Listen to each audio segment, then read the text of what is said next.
YouTube, what's good with y'all, man? It's your boy Goatmeal. I'm back with another video. This video will kind of be a 2-for-1, as in I'm not only reviewing Lone's new album, but I'm also reviewing the Shay album that just dropped. But I'm probably going to be going into more detail with the Lone album, so yeah, just stay tuned. Love Lasts Forever. Now, this is Lone's third studio album so far. His second release under Interscope, and now his third project under Opium. Time really flies by, as it just seemed like yesterday that Lone was just now getting his buzz and his big breakthrough onto the scene when people found out he was signed to Playboy Carti. A lot of people seem to have hopped on the Lone train around the time where he dropped his Broken Hearts mixtape, and while there are some songs that I do enjoy on this mixtape, such as Oh Yeah, Miley Cyrus, Fun, Yeah, it didn't exactly sell me right away with all the hype that was in the air. Instead, I was kind of more on board when I heard his 2021 EP XO and great singles such as Bane. That made me think, okay, now I see kind of where everybody's coming from. So at that time, he was really just building a lot of hype up for No Stylist, as he hadn't really dropped any music in about 2 years. And when No Stylist dropped, I certainly had some replay for it. I just think that fans kind of overrate the project a little bit. I think it finishes a little bit weak, and I just think that Lone definitely had something more in store. He would go on to drop If Looks Could Kill in 2023, and although I don't think it was a step forward, I don't think it was a huge step back, I think it just kind of left him stagnant musically,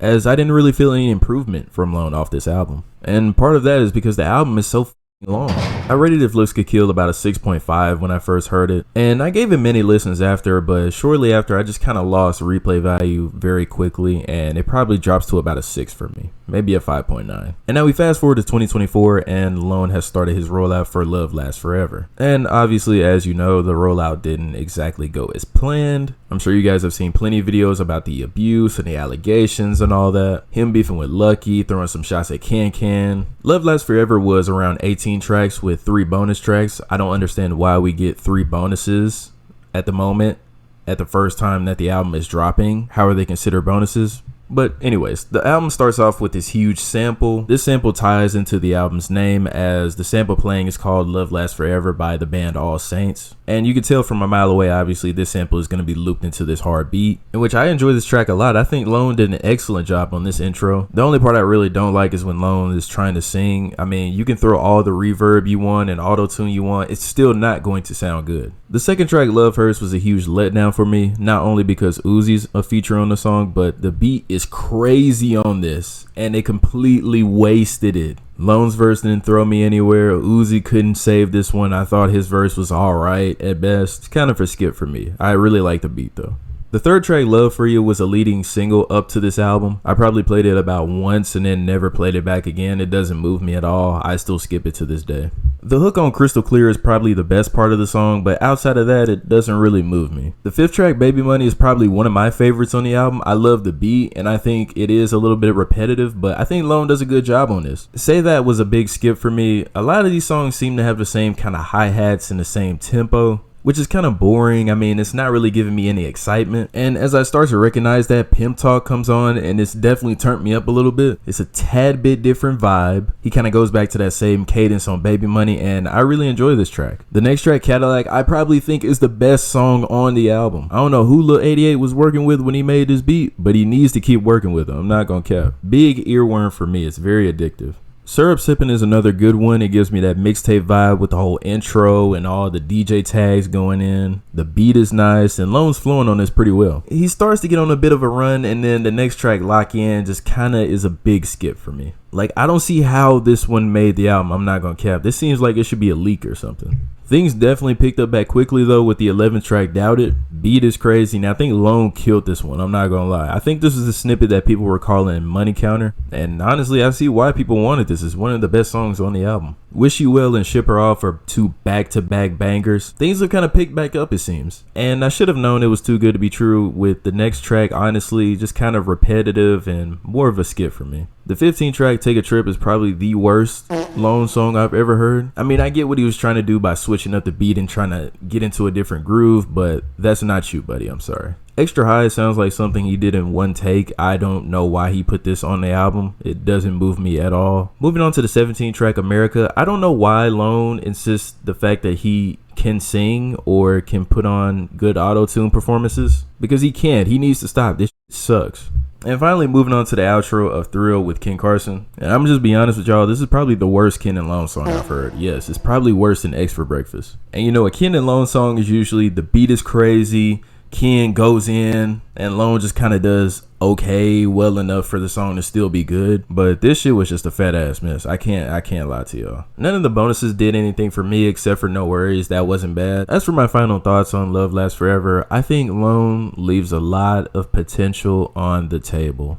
Lone fans like to treat him like he's generational, and he's obviously not a generational talent, but he has potential for sure. And honestly, I think Lone kind of needs an ego check, because with this album, I'm hearing a guy that is too comfortable. I'm not hearing the same hunger as I heard once in songs like 20 Years Old and Crystal Castles. I think Lone is just getting too comfortable. As I'm recording this video, he's going to drop version 2 of the album tonight, as I recognize he's doing this because he's seeing mixed reception from fans, mostly bad, and maybe more so the fact that it's projected to sell around 25K, which is kind of on the same line as If Looks Could Kill sold. So yeah, it's not really looking like it's a big jump. I mean, Ken went from not even charting to selling 50K with A Great Chaos. So as for a rating, I think I'm going to give this a 5.6. Let me know what you guys think. Do you think this is Lone's best drop yet, or do you think this is worst drop yet? I put a poll up on my Instagram story asking what's Lone's best drop so far, and a huge margin of No Style is won, while Love Lasts Forever being the last option. So yeah, let me know what you guys think. Now, the second album that we're going to talk about today being Say So Says by Shay. And I'll be honest, Shay's music in the past year and a half has not really resonated that well with me. The first time I reviewed Shay was Closed Captions, in which I think is my most negative review yet. And he would go on to drop Kruger that year, in which was a bit of an improvement, but I still thought it was really average. And now he's here back in 2024, and I thought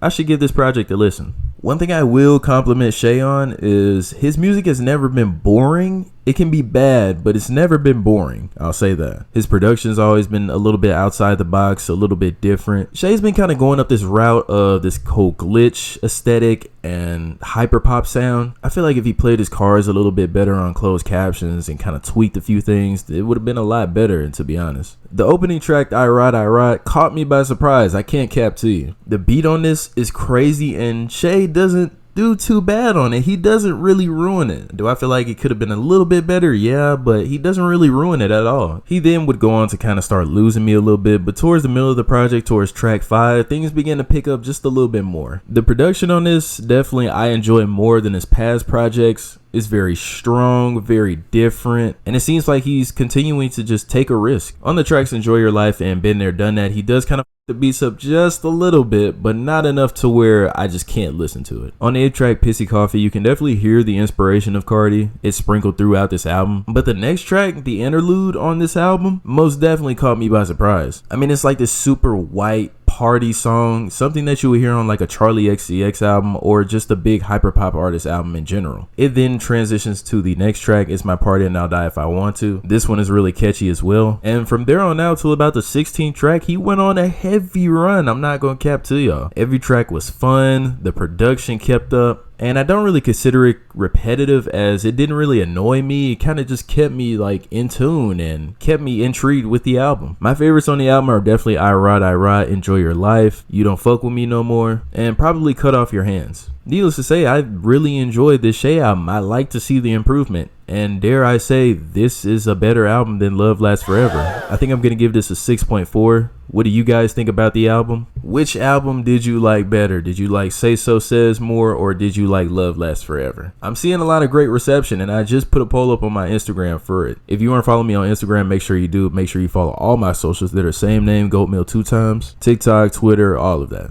But yeah, that's pretty much it for this video. Make sure you guys like, comment, subscribe. As I said 2 seconds ago, make sure you follow all my socials to know any updates or when I'm posting a video. But yeah, it's your boy Goatmeal. We out.